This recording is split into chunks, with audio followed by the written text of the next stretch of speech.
Hello दोस्तों, स्वागत है आपका।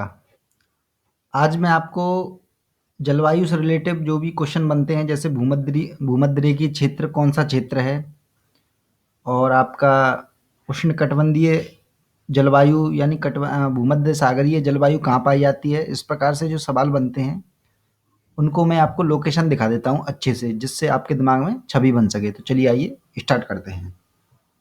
सबसे पहले जो है देख लेते हैं भूमध्य रेखीय जो जलवायु है वो कहाँ पाई जाती है। जो क्षेत्र है भूमध्य रेखीय, वो जलवायु एक्चुअल में पाई कहाँ जाती है, क्योंकि आपके दिमाग में ऐसा लगता होगा कि भूमध्य रेखा के आसपास में जो भी क्षेत्र है वो एक तरह से भूमध्य रेखीय जलवायु से प्रभावित होगा, लेकिन ऐसा नहीं है बिल्कुल भी।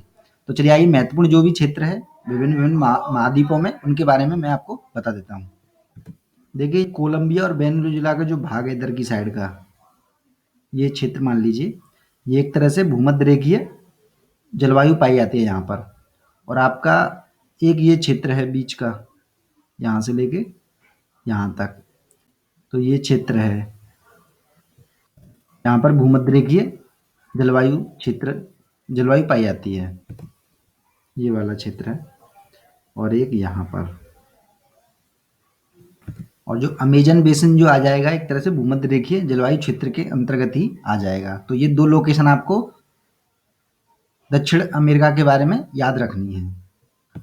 और देखिए अफ्रीका में जो भूमध्य रेखीय क्षेत्र कौन सा है ये बता देता हूँ मैं आपको। देखिए ये यहाँ से लेके यानी पूर्वी, ये वाला क्षेत्र जो है भूमध्य रेखीय जलवायु पाई जाती है यहाँ पर। और आपसे कोई इधर केन्या वेन्या की साइड में कोई पूछ ले कि भूमध्य रेखीय जलवायु है यहाँ केन्या के आसपास, क्योंकि रेखा तो यहाँ से भी गुजरती है, लेकिन यहाँ पर आप जवाब देंगे नहीं, यहाँ पर भूमध्य रेखीय जलवायु नहीं है, केवल पूर्वी साइड में, और सॉरी पश्चिमी साइड में है अफ्रीका के। तो ये ध्यान में रखना है, ये लोकेशन आपको ध्यान में रखनी है। और आपका जो है साउथ ईस्ट एशिया जो पूरा एक तरह से इसमें आ जाता है लगभग, ये ध्यान में रखना है। यहाँ पर भी भूमध्य रेखीय जलवायु पाई जाती है यहाँ इस क्षेत्र पर, तो ये ध्यान में रखना है आपको। अब मैं आपको दूसरा जो फैक्ट बता देता हूँ, जो उष्णकटिबंधीय जो मानसून जलवायु है वो कहाँ पाई जाती है। तो सबसे पहले तो हम भारत को ले लेते हैं। भारत के पूरे क्षेत्र में एक तरह से उष्णकटिबंधीय जलवायु जो है, सॉरी मानसून मानसूनी जलवायु जो है पूरी भारत में पाई जाती है। ये लोकेशन आपको ध्यान में रखनी है। और आपका थोड़ा सा चीन का भाग और इधर का ये वाला भाग, यहाँ पर क्या है, मानसूनी जलवायु है, ये दिमाग में रखना है आपने। और देखिए मानसूनी जलवायु जो है कहाँ पाई जाती है, ऑस्ट्रेलिया का पूर्वी भाग, उत्तरी भाग, सॉरी पूर्वी नहीं, उत्तरी भाग, और थोड़ा सा उत्तर पूर्वी भाग, ऐसे करके लगा लेते हैं हम। ये उत्तर पूर्वी भाग और उत्तरी भाग जो है कौन सी जलवायु है यहाँ पर, मानसून प्रकार की जलवायु है, ये ध्यान में रखना है। और थोड़ा सा ये फिलीपींस के पास, ये हो गई मानसून प्रकार की जलवायु जो है। और आपके अफ्रीकी महाद्वीप में जो है, इधर हम साइड में कोस्टल एरिया में जाएंगे, यहाँ पूरा, यहाँ पर मिलती है मानसून प्रकार की जलवायु। और आपका पूरा मेडागास्कर भी मानसून प्रकार की जलवायु से प्रभावित है, तो यहाँ पर मानसूनी जलवायु है। तो ये लोकेशन है इसकी। और थोड़ा सा अमेरिकी महाद्वीप पे देख लेते हैं कौन सा क्षेत्र है मानसूनी प्रकार का। देखिए ये ब्राज़ील का जो पूर्वी भाग, यहाँ भी मानसूनी जलवायु पाई जाती है। और आपका जो है ये जो मैक्सिको है, ग्वाटेमाला और ये सब जितने भी ये मध्य अमेरिकी देश हैं, ये पूरे ही मानसून प्रकार की जलवायु है यहाँ पर। और अफ्रीका का ये पूरा ये कोस्टल क्षेत्र है, ये उत्तरी भाग का, ये पूरा प्रभावित है, ये ध्यान में रखना है आपको। और ये जो है कैरेबियन जो देश हैं वो सारे मानसून प्रकार की जलवायु पाई जाती है यहाँ पर। तो ये क्षेत्र हो गए मानसून प्रकार के। अब नेक्स्ट देख लेते हैं। अब मैं आपको एक महत्वपूर्ण बता देता हूँ जहाँ से क्वेश्चन बनने के पूरे पूरे चांसेस रहते हैं। भूमध्य सागरीय जो जलवायु है वो एक्चुअल में पाई कहाँ जाती है। तो सबसे पहले आपको ध्यान में रखना है कि भूमध्य सागरीय जलवायु जो है ज़्यादातर महाद्वीपों के पश्चिमी क्षेत्र पर पाई जाएगी। ज़्यादातर, कन्फर्म नहीं कह सकते, लेकिन अगर क्वेश्चन में आ जाए ज़्यादातर तो आप जवाब देंगे हाँ। तो ये कौन कौन सा क्षेत्र है ये बता देता हूँ मैं आपको थोड़ा सा। देखिए भूमध्य सागर है ये, तो इसके जो चारों तरफ जो भी देश हैं कोस्टल एरिया में, वहाँ पर कौन सी जलवायु पाई जाएगी, भूमध्य सागरीय, ये आपको पता ही है। ये मोरक्को हुआ और जितने भी इसके आसपास चारों तरफ जो देश हैं रोम, इटली वगैरह ये सब प्रभावित हैं भूमध्य रेखीय जलवायु से। अब क्वेश्चन यहाँ से नहीं आएगा, क्वेश्चन आएगा आपका अदर जो महाद्वीप हैं वहाँ पर। जैसे पूछ ले अफ्रीकी महाद्वीप में भूमध्य रेखीय जलवायु कहाँ पाई जाती है? भूमध्य सागरीय, सॉरी भूमध्य सागरीय बता रहा हूँ मैं आपको, थोड़ा मेरी टंग फिसल गई है, मान के चलिए। तो देखिए अफ्रीका महाद्वीप के जो है ये जो क्षेत्र है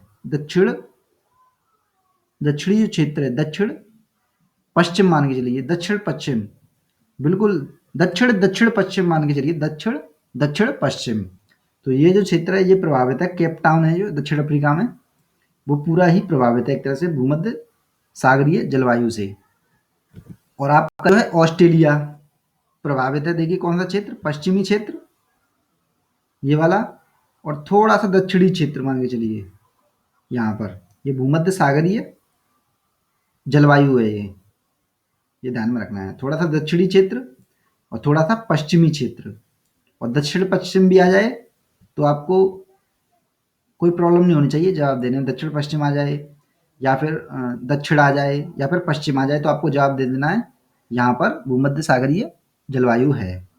और देखिए दक्षिण अमेरिका में जो है सेंटियागो जो चिली में है, चिली के कोस्टल एरिया पश्चिमी, यहाँ पर पाई जाती है कौन सी, भूमध्य सागरीय, यानी ठंडे प्रदेश जहाँ भी होंगे दक्षिण में पश्चिम क्षेत्र में महाद्वीपों के लगभग वहाँ पर पाई जाती है। तो सेंटियागो चिली में पाई जाती है ये, केवल लोकेशन याद कर लें आप।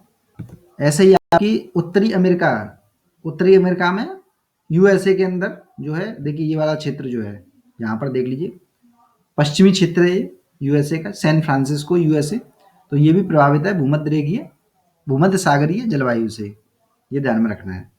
अब मैं आपको बता देता हूँ चीन तुल्य जो जलवायु है वो कहाँ पाई जाती है। ज़्यादातर ये महाद्वीपों के जो है पूर्वी क्षेत्र पर पाई जाती है, जैसे कि आपको मान के चलना है, देखिए यहाँ पर जलवायु होगी चीन तुल्य, और क्षेत्र बता देता हूँ मैं आपको, सिडनी, एक तरह से ऑस्ट्रेलिया का जो सिडनी क्षेत्र है यहाँ पर होगी चीन तुल्य।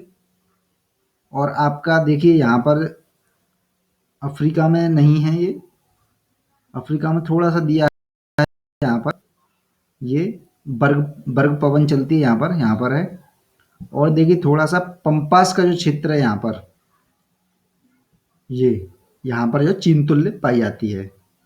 और आपका यहाँ पर चीन तुल्य पाई जाती है अमेरिका के पूर्वी क्षेत्र में, जो कि हरिकेन और टोर्नाडो जो भी आते हैं यहाँ पर, तो ये एक तरह से चीन तुल्य जलवायु से ही प्रभावित है ये क्षेत्र, तो ये महत्वपूर्ण क्षेत्र है। अब आपको थोड़ा सा बता देता हूँ ब्रिटिश तुल्य। तो ब्रिटिश तुल्य का मतलब ये ब्रिटिश क्षेत्र पूरा, ये वाला क्षेत्र, और ये पूरा जो क्षेत्र ब्रिटिश तुल्य जलवायु से प्रभावित है यहाँ पर। और अन्य महाद्वीपों में कौन कौन से क्षेत्र ब्रिटिश तुल्य जलवायु से प्रभावित हैं मैं आपको बता देता हूँ। थोड़ा सा देखिए कनाडा का जो है पश्चिमी भाग, ये वाला ये ब्रिटिश तुल्य है। और आपका दक्षिण अमेरिका का बिल्कुल ही दक्षिणी भाग, ये वाला, ये जो है ब्रिटिश तुल्य जलवायु से प्रभावित है। और आपका ये वाला जो ऑस्ट्रेलिया का जो है द्वीप, ये भी ब्रिटिश तुल्य है, और न्यूजीलैंड में भी ब्रिटिश तुल्य जलवायु पाई जाती है। तो ये आपको लोकेशन ध्यान में रखनी है।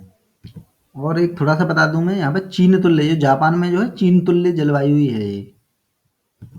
मैंने आपको ये सारे बता तो दिए हैं, लेकिन जो है क्वेश्चन आपका बनेगा केवल और केवल बनेगा आपका भूमध्य रेखीय जलवायु से, और आपका भूमध्य सागरीय जलवायु से बनेगा, और मानसून प्रकार की जो जलवायु हैं उनसे बनेगा। तो तीन आप अच्छे से, जो मैंने पहले बता दिया है, उनको आप अच्छे से लोकेशन देख लें, और आपके पास बुक हो तो उसमें से देख लें, एनसीईआरटी में से देख सकते हैं चाहें तो। एनसीईआरटी पर इतना डिटेल से थोड़ा सा लोकेशन नहीं बताई गई है कि पूर्ण रूप से ये लोकेशन है, तो ये चीज़ आप थोड़ा सा देख लें और बार बार रिवाइज कर लें, इसे आपके दिमाग में छवि बनेगी। और लगभग एनडीए, सीडीएस और यूपीएससी का कोई भी एग्जाम होता है, आईएएस तो है ही है, उसके लिए तो बनी रहे हैं ये वीडियो, कोई भी एग्जाम होता है तो उसमें एक तरह से इसे बिल्कुल फिट हो जाएगा, क्योंकि वो जो बनाते हैं एक तरह से वो लोकेशन एक तरह से ज़्यादातर देखकर बनाते हैं, जो यूपीएससी में जो क्वेश्चन बनाने वाले हैं। बिल्कुल भी आपको फैक्ट याद करने की ज़रूरत नहीं है किसी भी एग्जाम के लिए, यूपीएससी एग्जाम के लिए। बस आप बैठ के पढ़ते रहें, बस क्लियर करते रहें अपने कॉन्सेप्ट को, और बिल्कुल आपका होगा, ज़रूर होगा।